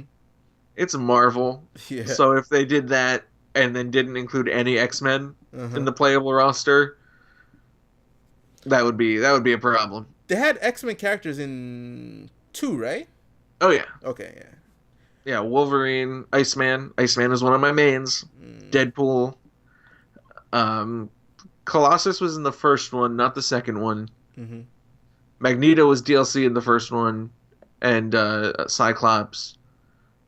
Nightcrawler was in the first one. Jean Grey was in the second one. Storm. Mm-hmm. They had a bunch. Yeah. So other games they showed, they have Professor X was in the second one. His weakness was stairs. No. So they showed Rocket League, a new DLC for it, a car pack, the 570S. Yeah, kind of a waste of time. It's just a car pack. It's not a new map. It's just some license thing. We're video game people. We're not car people. Yeah. And then Far Cry, which was actually spoiled before the show. The box art was leaked, and the title Far Cry New Dawn. This comes out next year, right? Yes. So let me see. Far Cry 5 was this year. Was it this year? Yep. I'm trying to think of the Far Cry games they released like What was year the gap back to back. between Far Cry 4 and Far Cry Primal? a year. It was the same thing, I guess. So I guess I wouldn't be surprised if this is the same team as Far Cry Primal. I don't know how those development duties were divvied up. Yeah, I don't know either. I mean, it would make sense on paper, just off the top of my head. If Yeah. Far Cry 5 is developed by the Far Cry 4 team, Yeah, then this would be developed by the Primal team. yeah. But you know what I like for the past, maybe 4 years or more. A lot of, when you think of post-apocalyptics, you talk about you think about Browns and stuff like that, right? we've been getting a lot of post-apocalyptic games that are saying, you know what, it may be post-apocalyptic, but that doesn't mean colors doesn't exist anymore. You know, and that you can't have a decimated world without, but still have green, you know, flora and fauna. And you know, I think the first game I've played that had a post-apocalyptic feel but had green in it was that Andy Serkis And game. Slave. Yes, and That's so awesome. yeah, I was gonna say I was gonna interrupt you and say yeah, that, but yeah, like, nah, nah, nah. I've interrupted enough this week. yeah. So Enslave was like, oh my god, you know. And then of course you have Oh, the scene Horizon. with the fish. Yes.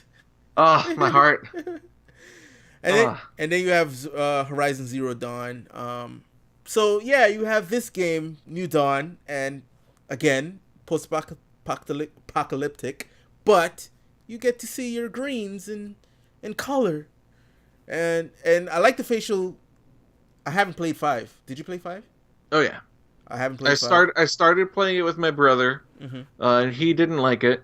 So like after about a third, I wound up playing it by myself. You can do co-op in that one too, right? You can do the whole game in co-op, and it's so awesome. It just, Far Cry has a distinct feel that you either like or you don't. Right. Um, and I actually don't like it. I don't like that feel of Far Cry that those games have had since 3. Mm-hmm. But I like the game enough that I Right. can overlook it. Uh-huh. Like, I can go, oh, this isn't how I would like this game to control, and how I would like the aiming to feel, Mm-hmm. but it's the way Far Cry feels, Right. so I just have to deal with that. Right. Kind of like I'm playing Red Dead 2 now, and after like a third of the way through the game, I had to turn on auto aim. I had to turn on the lock on system Mm-hmm. because I was just like, it's funny with GTA 5, I played that whole game in free aim mode. Mm-hmm.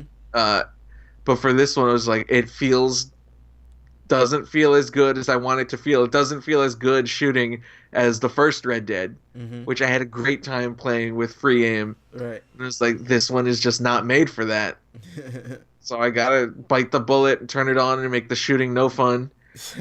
It's a lose-lose Mm-hmm. because either the game is easier, but it's no fun, or it's way harder and it's still no fun. Yeah.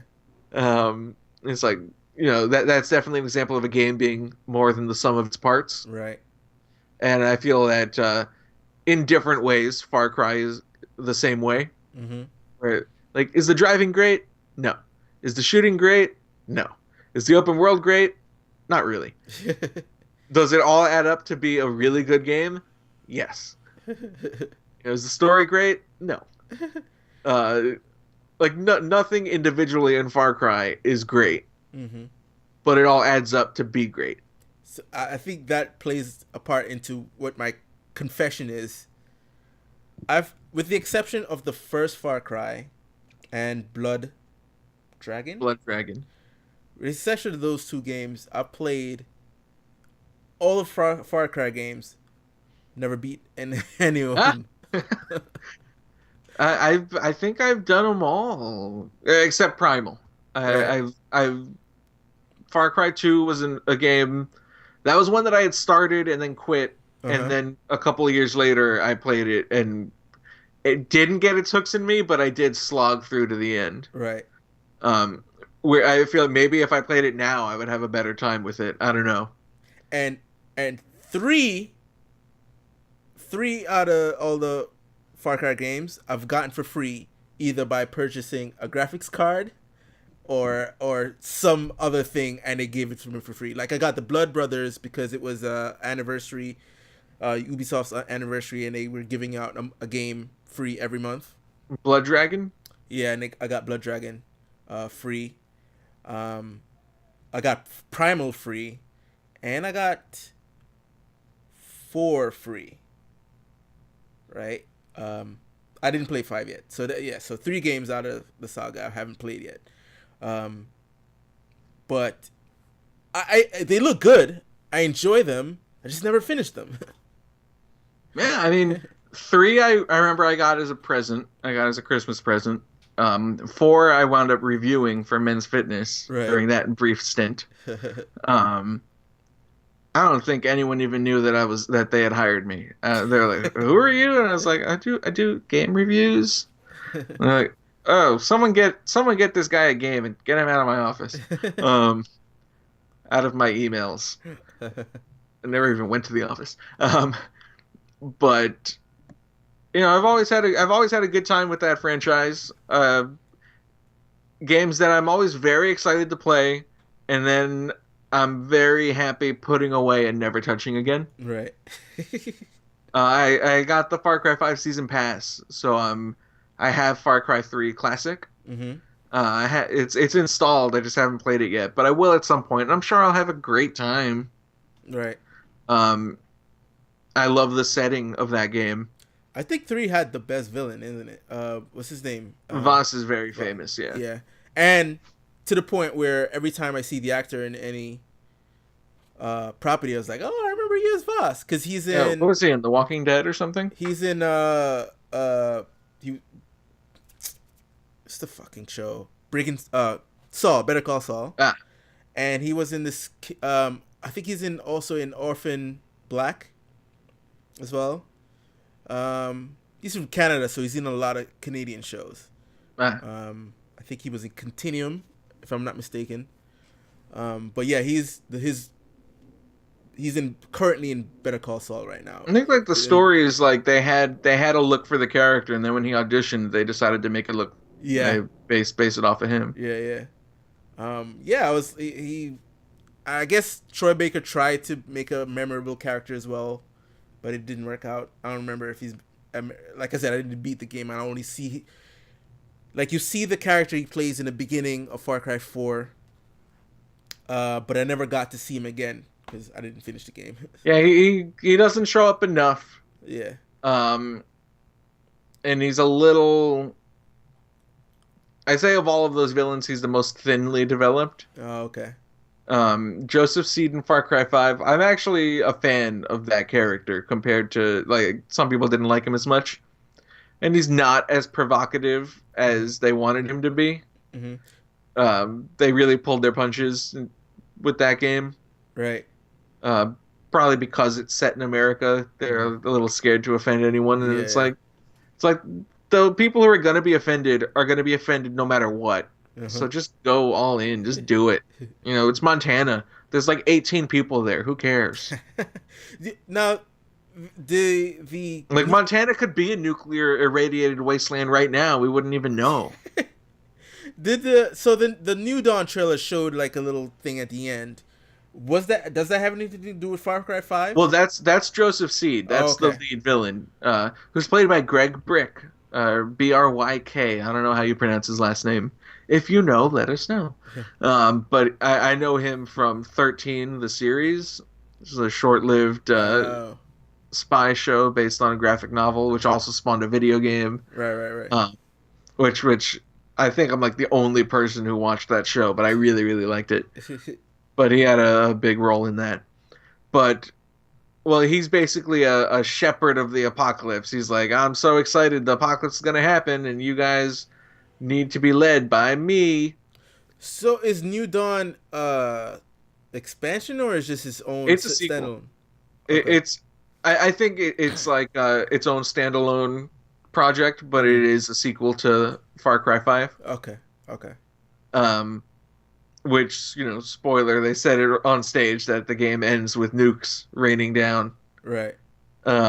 Which is a very, like, it's alluded to a little bit and foreshadowed by the world building that there's nuclear tensions, Mm-hmm. but it's really disconnected from the main story. Okay. Um, and when it happens, Joseph Seed is like, aha, I was right.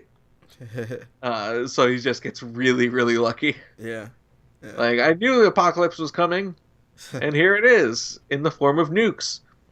But as kind of half baked and underwhelming as that ending was, and I don't like the ending of that game, Mm-hmm. um, or like its lack of resolution to any of its subplots, Mm-hmm. where it goes, we set up this whole conflict, and instead of resolving it, we just go, ooh, look, nukes. Mm-hmm. Um, that little tease at the end of showing Joseph Seed being regretful. Right. Maybe, I think there's a lot of potential there. Mm-hmm. Um, and I think maybe Ubisoft have learned their lesson of if you're gonna set something up, you gotta knock it in. Mm-hmm. Um, I would be so psyched if Joseph Seed were the playable character Mm. in this game. You know, we don't know if it'll be co-op, Because but it looks like the villains are those two yeah, girls. the black blonde girls. So Yeah, they look like they're twins, maybe. yeah, yeah, yeah. But yeah, it looks like they're setting them up to be the new leads, or lead villains. Yeah, yeah. Um, they're not from Far Cry 5, as far as I know. Mm-hmm. Um, and this is like decades later, of course. But I think it would be super cool if Joseph Seed were the playable character, and if he like the whole thing were him just making amends for being such a dick, and just fixing, trying to fix the mess that he didn't create, but had been anticipating. Right. Um, now's their opportunity, especially since Far Cry 6 or whatever they do in the future will kind of be its own thing. Mm-hmm. I wouldn't want Far Cry to now all be post-apocalyptic. Yeah, yeah. I prefer where are they going to take us next time? Maybe a city. We'll see. Mm-hmm. This is like their opportunity to put all their cards, and Far Cry 6 would be, presumably a next-gen game. Mm-hmm. So there's their opportunity to put all the cards on the table and go, this is the final chapter of the current Far Cry. Right. Of this generation of Far Cry that started with Far Cry 3. Not really Far Cry 2, which is kind of a standalone, its own thing. Mm-hmm. But this Far Cry 3 saga, gameplay-wise, it's like, this is our last one. Anything we've got to say, let's say it. Do it. Go all the way. Take no prisoners, no punches. All right, so I just want to run through some of these games real quick because I want to touch on two in particularly. So you saw more of Rage 2, pretty cool. Yeah. Psychonauts 2. Didn't play the first one, but I was aware of Psychonauts. Very excited for Psychonauts. Yeah. New IP, The Pathless. That looks pretty cool. I like how The Pathless look. Ashen, PUBG Winter Map, whatever. Yeah, I wrote a story about that. Like, I just saw it sitting there, no one had claimed it, and I was like, "Oh, poor PUBG." And was like, I liked the trailer. I liked the little birdie with the grenade. Man. So I was like, "I'll write that." I've never played the game. Fortnite is kicking PUBG's ass. So it's like, I think PUBG is alive only because it's an esport. It's an esport game. So whatever. The Outer Worlds Crash Racing is back. As a huge hater of Mario Kart, Uh-huh. I hate Mario Kart with a passion. There's no other game that can make me so mad so fast. Uh-huh. I'm still super excited for Mario Crash Team Racing. Yeah. Big Crash Team Racing fan. There's it's a multiplayer game called Scavengers. Yeah, wrote about that one. Hades. The trailer shows nothing. Yeah, it's like, I don't care. You didn't show me anything. And the trailer shows nothing, but the guy talking about the game, I'm like, this game sounds awesome. Yeah. Why didn't they show me that? It's like an indie team, 20 people, survival co-op competition. Mm-hmm. Like, and he's the way he says, like, all of that happens every match. Yeah. I was like, this is like the kind of game that I would actually be interested in, and I'm not a multiplayer guy. Yeah, they didn't show anything, man. That's why I was. That trailer, I thought it was Alien. I thought it was going to be Alien Blackout, the rumored Alien Blackout. Right. Well, he said Hideo, and in fact that Jeff said Hideo was there, right? He said he was there. I guess he was just watching. It's like, because I know they said they debunked that we won't get anything from Death Stranding. But then the rumors that he was coming out with an Alien game. And that Kojima was doing Alien? Yeah. Like he was I hadn't heard that. There was a rumor that he was presenting an Alien game, or whatever. But nothing. I was like, whatever. Yeah, he doesn't have to bring us something every year. Yeah, I guess. He All right. doesn't owe us. So I'm trying to think which one should I talk about first. You know what? Screw it. I'll talk about this first. I saw there was BioWare. When I saw BioWare showing, I was like, holy shit, what's this? What's this? Oh, by the way, they did show Anthem, a story trailer for Anthem. Looks good. I'm excited for Anthem. I am so not excited for Anthem. I It could be cool. Like when it comes out, I'm definitely playing wait and see. mm-hmm. But my excitement is just like none. The reason why I'm excited is that it's the main team that they took off of Mass Effect. It's the main team that worked on the Mass Effect trilogy that's working on Anthem. That's what makes me excited about that. So it's like this better be worth the sacrifice that was made to Andromeda by taking the main team off of it and giving Andromeda to some B team over in, where is it, Montreal or wherever. I mean, even more than giving it to a B team is not giving that team the time and funds that they needed to make the game that they had intended to make. Right. You know, it's weird that we're so quick to go, oh, that game sucks because the people who made it were bad. Right. The developers were bad. It's like, well, no, the game sucks because the publisher was like, we're dooming you. Yeah. We know this game is going to sell 3 million copies no matter what. Mm-hmm. So we're just going to we're going to force you to work under bad circumstances. Mm-hmm. And yeah, you'll get in a little bit of trouble for your ambition not being kept in check. Mm-hmm. And, you know, you're going to bite off more than you can chew. But we're not going to give you the extra time and money and people that you need to make this game as good as it is. Right. And people are going to, like, defend EA and say BioWare has lost their way. Mm-hmm. Instead of defending BioWare and saying EA has lost their way. Mm-hmm. But that's a whole other thing. Yeah. So, I'm excited. They showed a little bit more story, what the story of Anthem will be. Because my worry is that it'll be too much multiplayer and not enough story, which is their bread and butter. As much as I love Destiny, vanilla Destiny 1, the story was very, very, very thin at best. So I'm worried about that. I mean, they got better as the other games came out. So I'm I mean, I had a great time playing Destiny with you. Yeah. And then even after year 3 came out, what was that one called? Rise of Iron? Rise of Iron, yeah. I wound up playing a couple of weeks of that just by myself, in the Crucible and dailies or whatever. Yeah. And then when Destiny 2 came out, I was like, I don't know if I want to do this again. And then you were like, I'm jumping ship. I'm going PC. And I was like, oh, now I'm definitely out. Which I didn't end up doing. I ended up getting it on PS4 anyway. I did buy I didn't buy the PC. I got the PC version for free when they offered it. So I just didn't have the DLCs. I don't have the DLC for PC. But, like I said, I'm excited for that. So now they showed another title, BioWare. I know Anthem is the only new IP they're working on, so this had to be something familiar.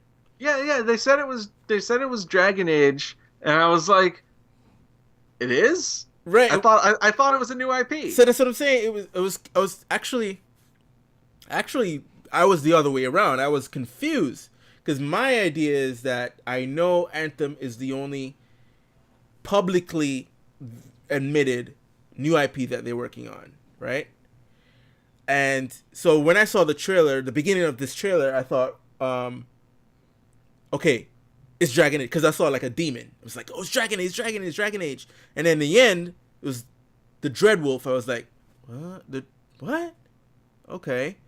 It was after the show that I realized it was Dragon Age, because I didn't play the Trespass DLC, which referred to Solus as the Dreadwolf. If I had played it, I would have been like, oh, it's another Dragon Age. So I'm excited about that because I played Inquisition is the only one I played, but I love I haven't played any Inquisition. of them. I loved Inquisition. I love that. I have all the DLC. I just haven't played them yet. I'm doing another playthrough of Inquisition with the DLCs and stuff. But I love that game, and I'm excited for Dragon Age 4. At the time when I saw the trailer, I was excited, and then I got deflated because I saw the title. It didn't look like Dragon Age title, and then after that, it was like, oh, it is Dragon Age, and I was like, damn it, I missed an opportunity to be excited because I saw the title. But yes, I'm excited for that. And now, the next thing I want to talk about is when my boy Ed Boon came on stage, and he's like, he's presenting an award. It's like, okay, I'd like to present the award for best sports and racing. That was great. And then you see that, and then he just changes, and then it's lightning and the Mortal Kombat symbol. It's like, wait, what's happening? Is that an error, a technical difficulty? What's happening? And to see Raiden and Scorpion fighting with, I guess, 21 Savage. It was my kid who knew it was 21 Savage, because I'm out of touch with a lot of hip hop nowadays. I don't know who that is. It's a rapper, the hip hop song that was playing in the background. But it was kind of out of place to the point where I thought another video started playing. I have to say, wait a minute, did another video start playing? Well, it didn't bother me because it bothered me last time. Oh. When they announced Mortal Kombat X, they did the same thing. Yeah, it was Scorpion and Sub-Zero fighting in the forest, right? And they had some hip hop song playing in the background. Yeah. I don't know who it was. I think it was Wiz Khalifa. I think, yeah. But I remember that being like, oh, that's not really like the cinematic trailer that I was looking for, right? And then when they did it again for this one, I was like, okay, they're doing it again, so I don't mind this time. Yeah. While the trailer was going on too, I was like, wait, what number are we up to? I was like, I had to think. 11. Oh, man. I had to think. It's like, is it 12 or 11? And then... I mean, the numbers are so silly because it's like, if this is 11, that means that Mortal Kombat versus DC was 8. Yeah. Like, it's like, so that's Mortal Kombat canon. Okay, it's Mortal Kombat 8. Yeah. I think they officially made that canon, right? There's nothing to contradict that. There's nothing to contradict it. I think it's after 3, but right. Before 4. Right. Not that matters. Yeah. But it's definitely a side story at best. It's completely ignored by everything. Yeah, I remember when I used to work at Radio Shack. One of my coworkers, he was a huge Mortal Kombat fan, and I remember at the time the last Mortal Kombat I played was 3 for the was it PlayStation? No, PlayStation, right? 3. It was on PlayStation. I think it was also on Super Nintendo. But I mean, it's most famous for an arcade. Yeah, for the arcades. So it was 3 was the last one I played. I know 4 came out on the 64, so I never played 4. Like the ultimate there was 3, then Ultimate MK3, and then Mortal Kombat Trilogy, right? Which was was the big one. Yeah, buggy as hell, but like the ultimate 2D of that era of Mortal Kombat. Right. So I hadn't played it in a long time, but he was playing it a lot, and I had to ask him, fill me on the story, because I know at the time was it when it came out for PS3. What was it? Was it Annihilation? No, that's the movie. What was it? Deception. It was Deception and Armageddon. Well, Mortal Kombat 5 was Deadly Alliance, then Deception, then Armageddon. Those were PS2. Right. So I had to have him fill me on the story. One of them actually went back though, right? To Mortal Kombat 2011. Well, everyone calls it Mortal Kombat 9, but I call it Mortal Kombat 2011 because I think that's a better title. Except now that there's Mortal Kombat 11, now I got to change it. I got to go back to calling it Mortal Kombat 9. Right. But it was just called Mortal Kombat. Yes. And that took off from the end of Armageddon, which the whole premise of Armageddon was that every single fighter was fighting at this pyramid, the Pyramid of Argus, I think it was called. Right. for the ultimate power to become a god. Mm-hmm. It's weird because Raiden's already a god, Yeah. but like whatever, it's not important. But at the end, in the opening of Mortal Kombat 9, uh, shows Shao Kahn winning that fight. Mm. It's like the end picks up right where the video of Armageddon, the Right. opening video of Armageddon leaves off, and shows Shao Kahn beating the shit out of Raiden. Yeah. And in a last ditch effort to save the day, Raiden sends a message back in time to his younger self from Mortal Kombat 1. Yeah. And so it's a Star Trek style reboot slash remake Yeah. Yeah. where Raiden lives through the events of Mortal Kombat's 1, 2, and 3, but with knowledge from the future. Mm-hmm. And he tries to change the past, his present, with mixed results. Yeah. So, and I think Great story. And that was Yeah. also Mortal Kombat versus DC Universe was like the first one with a real story mode, Mm-hmm. or well, arcade story mode. Yeah. Because Armageddon had conquest mode that was great, but it was like a whole. It wasn't based in the regular fighting engine. Right. Right. Um, Yeah. It started the whole Mortal Kombat versus DC was the one that started the whole cinematic story mode, right? yeah, Right. like there's a case to be made for conquest mode they called it, and the Yeah. other ones, Yeah. but DC versus DC was like the big leap, Okay. and then that was carried forward in MK9 and Mortal Kombat X. Okay. Right. Yeah. Yeah, because if I wanted to brush up on my Mortal Kombat story, I think I have X. I got that for free somehow. Did I? I still have it. I remember I got it for free, and I remember you gave me you the combat pass. Yes. You gave me one of the battle passes Yeah. or whatever they called them. Right. Right.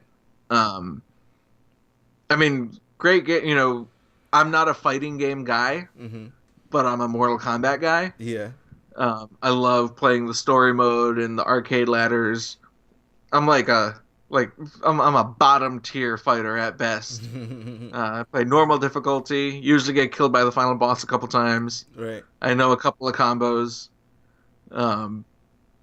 It's just like everyone's like I learned how to play a little bit of Mortal Kombat X. Mm-hmm. Like I learned some long combos with Ermac and Johnny Cage, but for the most part, I'm like, nah, I'm just here for the fatalities and the story. I'm here for the soap opera. Yeah. I gotta see what happens next. Yep. Yep. And gone are the days. It was so funny, right? In order to know, because when first Mortal Kombat ever came out, it's everyone you play as has their own story and their own ending, whatever. Yep. You would have to wait until Mortal Kombat 2 to find out what happened in 1. Isn't that great? Yeah. What an amazing storytelling device that is. Whose ending is canon, Yeah. you don't know. And it's usually like some parts, like, oh, this part of the ending is canon, but not this part. Yeah. And like, that's nuts. Yeah, 3, you have to wait till 3 comes out to find out what happened in 2. Oh my god. Like, what a way to tell a story. That's so weird, so smart, so stupid, Yeah. but just so, like, so awesome. Yeah. I loved it. And the way they carried that through, part of me wishes that the arcade endings in Mortal Kombat 9 and Mortal Kombat X were better, Right. but we're a little more involved. Maybe we're actual animations instead of just the stills, like the motion comic style. Yeah. Like Mortal Kombat 4 had animated endings. I mean, they looked like butt, by today's standards, but they were probably not cutting edge back then either. Mm-hmm. But they were something. Yeah. Especially since the story modes in the recent games have been so good. Mm-hmm. I would like for them to have, those production values in the arcade endings. Right. An extra, I don't know how game development works, but, while you're shooting story mode, shoot those endings. Even use the same sets or, virtual sets, the same backgrounds. Yeah. It was. I always found that pretty interesting that you have to wait till the next game to figure out what happened. Yeah, But no that's longer. amazing. But That's great. you know, it's They even have that still. I mean, the characters do have their arcade endings, right. and like there is the story mode, Mm-hmm. which shows how everything works out. Mm-hmm. But elements from individual characters' endings still sometimes influence their characters going forward. Mm-hmm. Off the top of my head right now, I can't think of any from Mortal Kombat 9 or MKX, but there's got to be Yeah. examples that are just going over my head. I know the only game so far that managed to until up till now, because they just released, well, last year or year before they released a story mode for it, was Street Fighter. Was the only game that was still depending on the next game to figure out what's canon. And maybe like I think they come up with like books and mangas and stuff like that to fill in the gaps. But they just released not just, but they released a story mode for Street Fighter 5 that you can play. But yeah, that game too was like, for longest you had to wait until the next one. Yeah. Well, and it's funny, all the Street Fighter 2s are its own story. Good God. All Street Fighter 2s are its own story, and it's still 2. It's like worse than Brotherhood, Assassin's Creed 2, Brotherhood and Revelation and all that shit. Yeah. It's like, oh my god. They did a comic book series of Mortal Kombat X. Is that done? Did that finish? Probably. I think was it DC that did that? Probably, Because it's considering Warner their Brothers. collaborations. Yeah. I think Warner publishes that game too, right? Yeah, So yeah, I mean, and they also have the Injustice comic book series, which I hear very good things about. yeah, I heard that was good too. I didn't read it, but heard that was good. So yeah, maybe. If that finished, I want to get that. I want to get the Mortal Kombat X comic series. Maybe it's on DC Universe. Nah, probably not. That'd be great. I don't have it yet, Yeah, but me I either. want DC Universe. People are saying good things about Titans. I guess that they like it. So I'm more in it for the comics all right. because I haven't read any of those comics. Well, I'm looking forward to it for just Young Justice Outsiders, because I'm a Young Justice fan, and they're gonna have it there. And I was like, oh man, are you telling me I'm gonna have to get it? They don't have a PS4 app though, do they? I have no idea. Because I don't have an Apple TV. They should. I mean, you shouldn't have to depend on. I mean, you have a PC, so you can watch it on your PC, I guess. Yeah, but I'm not gonna do that. I got a screener for a movie this week, and I had to watch it on my computer. Mm-hmm. And was like, man, I just want to watch it on my TV. It's like, and it's a nice screen on my computer. I mean, it's like a 1440p MacBook Air. Right. But it just, I've got a 40-something inch TV. It's not even a great TV, but I'd rather watch it there. Just hook up your HDMI to. I don't have there's no HDMI port on my computer. Oh shit! Is that old? Well, it's not even that old, but it's a Mac. Well, it's pretty old, I guess. But it's a MacBook Air. They're like minimum. You can get an adapter. Maybe it's like a USB adapter, I guess. Yeah, you can get an adapter for it. I think what do they use? DisplayPort, right? The video port for Mac, DisplayPort or FireWire or whatever the hell. I hate Macs, by the way. I don't know why you're getting a Mac. Fires burn Macs to the ground. I don't like them. Because it's easier for an idiot like me to use. God, I did watch a video, Linus Tech Tips and iJustine. They did a whole, because Justine Azarek or whatever her last name is. I don't know what you're saying. It's YouTube channels. So she's popular. She has like 5.5 million subscribers. I have almost that much. I have like 4. Yeah. She loves Macs or Apple products in general. She just a diehard Apple lover, and Linus Tech Tips, he's showing more PC stuff. It's for gamers, and they did like a whole competition of he's gonna be on a Mac and she's gonna be on a PC and have a number of tasks to complete and who can complete it the fastest. She won on the PC. I mean, I don't know if what idea they were trying to go for, because they were trying to see which one is faster or easier to use. I mean, Yeah, obviously, but they're both computer experts. yeah, but If they have their own YouTube channel about computers, like it well, should be like like their mom or their dad. they're experts, but they're not experts in the opposite side of things. Like she doesn't really use PC stuff. You Right. know, she edits on Final Cut Pro. I mean, damn, a $1,200 software to do editing when you can get a free thing. But whatever, I don't care. No, Final Cut Pro was only like 300 because that's what I was planning on buying. I'm not going to spend $1,200 on Final Cut. Maybe well, back in the day when I had it, it was that expensive. Maybe it's cheaper now. Hey. Yeah, because I know that Adobe you have to subscribe, Yeah. so you're paying every month. And from what the last time I checked, I thought it was like 300 or 400 for Final Cut, but you don't have to subscribe and you get the updates automatically. Let me see. Final Cut is pricing. Click on pricing. Oh, are they doing the same shit like Adobe, where you got a monthly fee? No, I hope not.